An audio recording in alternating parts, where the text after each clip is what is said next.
কোনো সোর্স থেকে আপনার হচ্ছে ব্যাকআপ ফান্ড এসেছে, সেটাকে আপনি ওয়ান টাইমে ইউজ করতে পারেন। যদি মার্কেট ডাউন থাকে তখন করে দিন, আর মার্কেট ডাউন থাকলে আপনার হোল্ডিং প্রাইসটাকে নিচের দিকে নামিয়ে আনতে হেল্প করবে। সো এই স্ট্র্যাটেজিটাকে কন্টিনিউয়াস বেসিসে আপনি যদি চালিয়ে যান, তাহলে অন অ্যান অ্যাভারেজ আপনি যদি 10 বছরের বেশি ইনভেস্টেড থাকেন মিড ক্যাপ বা স্মল ক্যাপ ক্যাটাগরিতে, তাহলে হিস্ট্রি যেটা বলছে 15%-এর মতো আপনি রিটার্ন পেয়ে যাবেন।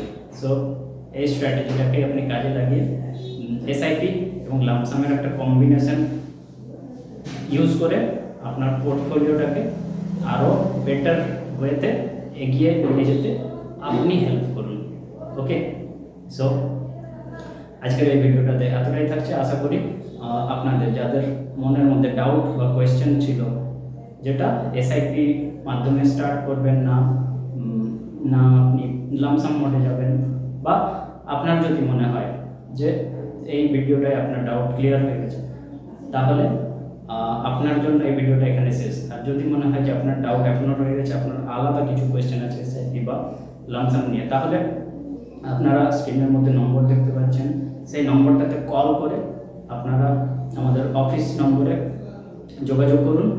আপনারা প্রপার আনসার পেয়ে যাবেন আপনাদের যেটা কোয়ারি থাকে। ওকে, আর এই নম্বরেই কল করে আপনারা আমার সাথেও যোগাযোগ করতে পারবেন। তো কল করে আপনি বলুন যে আপনি আমার সাথে কথা বলতে চাইছেন, তাহলে ওই নম্বরে কল করে বা হোয়াটসঅ্যাপ করে আপনি জানান। ওকে, সো আজকের এই ভিডিওটাতে এতটাই থাকছে। Thank you so much for watching this video.